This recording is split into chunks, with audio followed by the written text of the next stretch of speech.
Shalom everyone, today we are doing reacts. We are reacting to Yom Kippur videos, which is quite interesting because I think some are serious. I want to kind of relearn what Yom Kippur is again, a reminder, but also there's some fun content as well.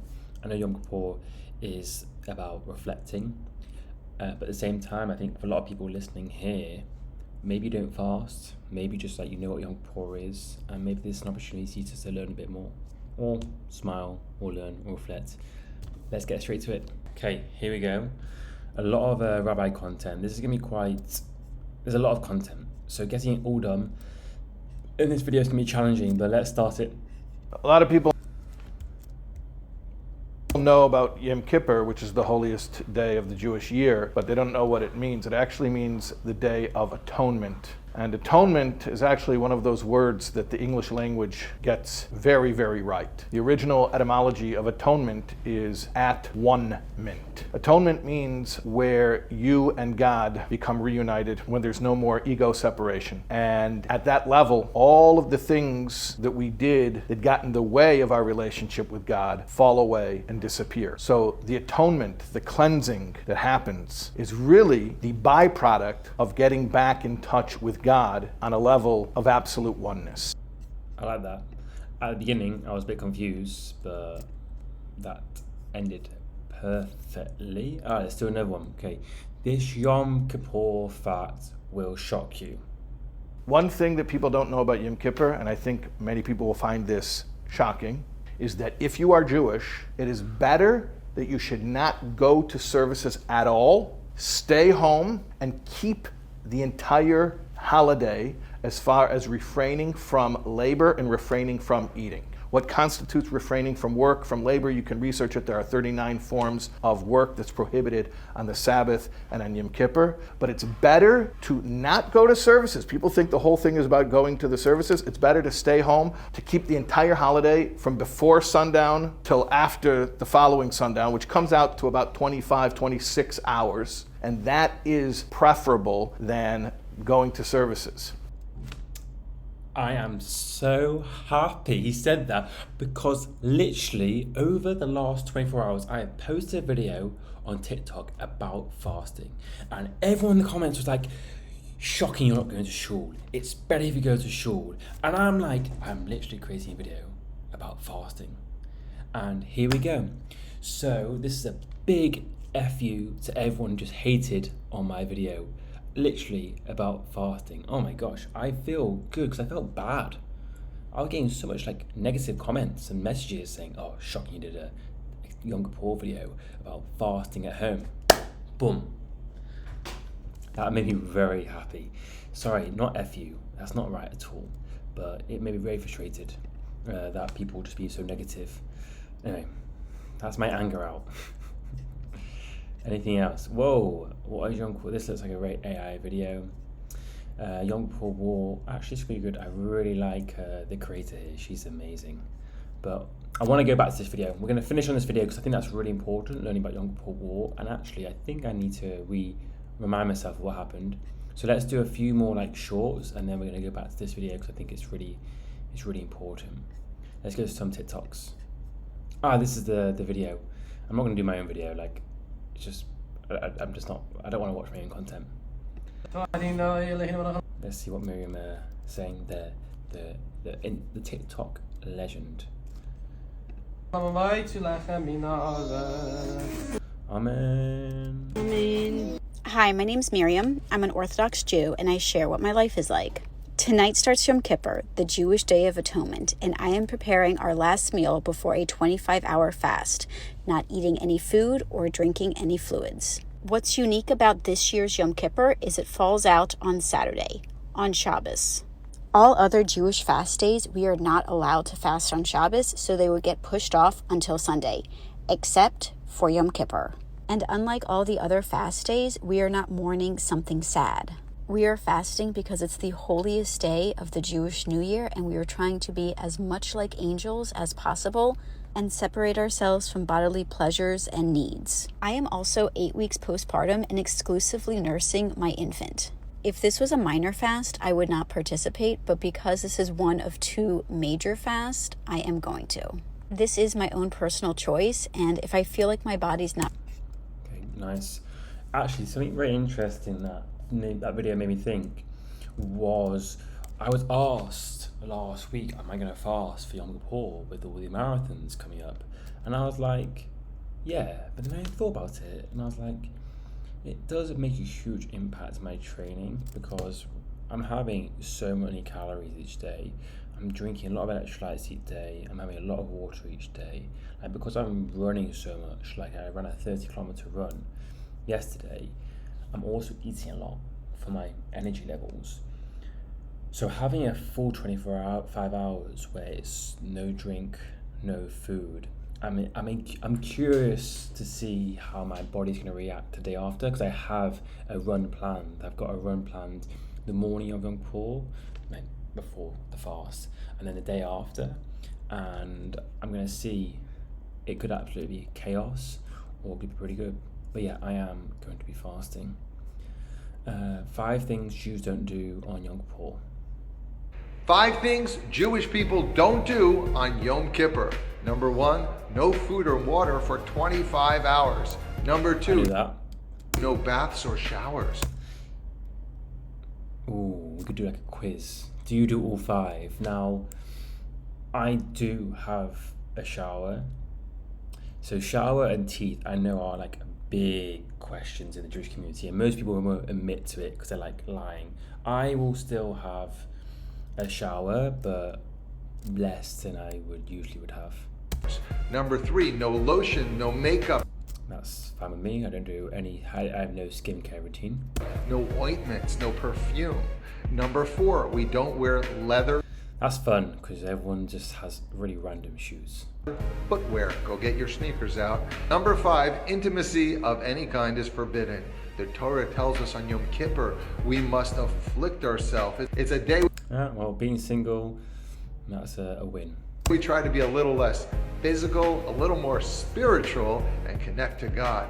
Which one of these 5 things would be the hardest for you to refrain from? Probably shower. Just like feeling clean in the shower.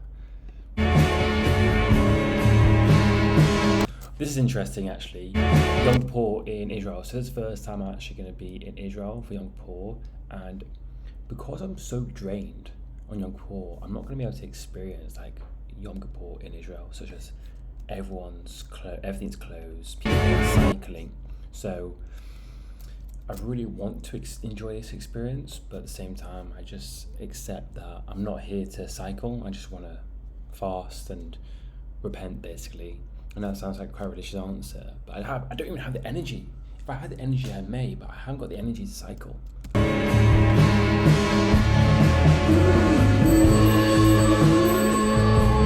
Where is that? I don't know. It's like Netanya, maybe?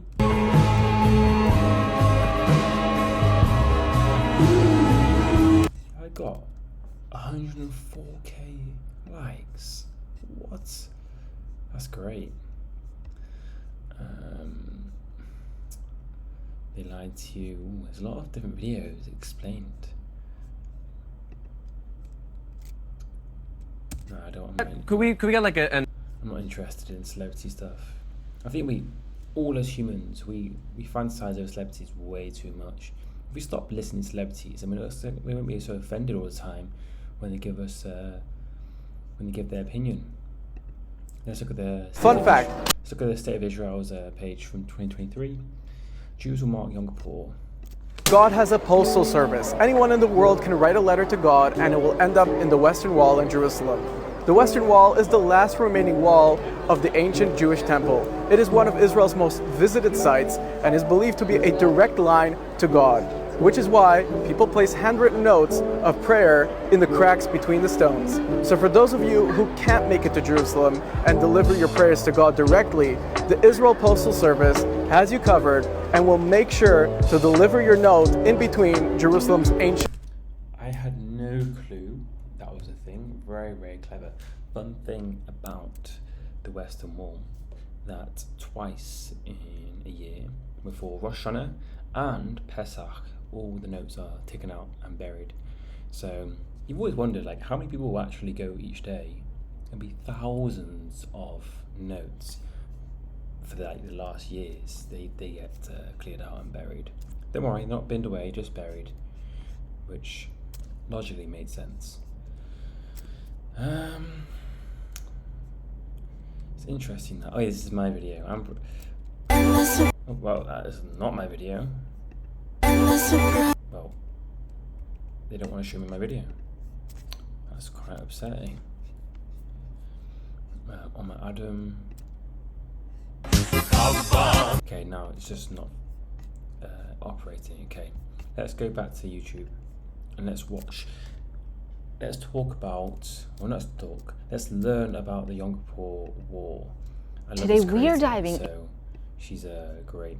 So Yom Kippur War explained in 3 minutes. Imagine being attacked at the moment you are the most vulnerable. Well, that is exactly what happened to Israel in October of 1973. My name is India, and today we are diving into a pivotal moment in the history of the Middle East, the Yom Kippur War. It's crazy that 1973 is 50 years ago. We're already in 2025. Wow. But before we get into the nitty-gritty, let's set the stage. In the late 60s, tensions were high in the Middle East.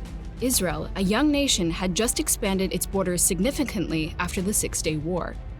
But the peace was fragile, and the neighboring countries were not happy about the new boundaries. Fast forward to October 6, 1973, a day that started as usual, but soon turned into one of the most intense wars the region has ever seen. This day was Yom Kippur, the Day of Atonement, the holiest day in the Jewish calendar. You see, on Yom Kippur, Jews are fasting, praying, and refraining from any form of work, making it a time of vulnerability as the nation slows down to observe this sacred day. It was on this day that Egyptian and Syrian forces seized the opportunity to launch a coordinated attack on Israel, catching them somewhat off guard. The war that ensued was brutal, with both sides suffering heavy casualties. Initially, it seemed like Israel was on the brink of defeat, facing overwhelming forces on multiple fronts. But Israel was not ready to give up.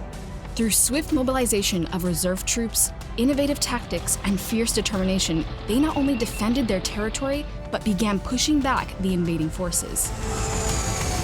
One of the turning points was the daring crossing of the Suez Canal, a maneuver that caught the Egyptian forces off guard and shifted the momentum in Israel's favor. This bold move, coupled with relentless counterattacks, began to turn the tide of the war. The world watched in horror as the conflict escalated, fearing it might spark a larger conflict in the region. But after weeks of fighting, a ceasefire was finally brokered. The aftermath of the war led to something almost nobody expected: a chance for peace. The Camp David Accords, facilitated by the United States, brought Egyptian President Anwar Sadat and Israeli Prime Minister Menachem Begin to the negotiating table. This led to the historic Egypt-Israel Peace Treaty in 1979, a beacon of hope in a region often marred by conflict. This treaty not only brought peace between Egypt and Israel, but also paved the way for further negotiations and peace treaties in the region. The Yom Kippur War, a conflict that started with aggression and loss, eventually paved the way for dialogue and peace, showing that even in the most turbulent of times, there's always a glimmer of hope for a brighter future. This is the Yom Kippur War. Big shout out to all the soldiers. It's kind of been in service during this time, because it must be quite a tough period, especially on Yom Kippur as well. But so, thank you for your service, lads and females, and anyone. Okay, let's just do one more video. That was interesting. I actually forgot about that briefly, and I think that's why this type of content is quite important, because we did one for Rosh Hashanah, and I reminded myself of so many new things that I completely forgot about. Well, not new, but it reminds me.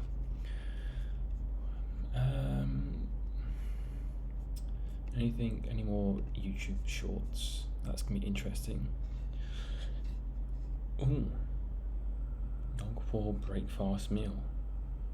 What's my breakfast meal? My breakfast meal is usually challah, some chocolate, milk chocolate drink, and loads of crisps. For some reason the salt and crisps are so nice. Thank you very much for listening. If you haven't already subscribed, make sure to subscribe. This could be 20 people listening, or it could be 300. I think my record is like 330 people watching a long form video, which is so exciting because I'm seeing the growth. Like we started like 6 viewers, 3 viewers. Hopefully over time it could be a bit more, but every person who's listening right now, I really appreciate it. And yeah, if you think this video is cool, share it to someone.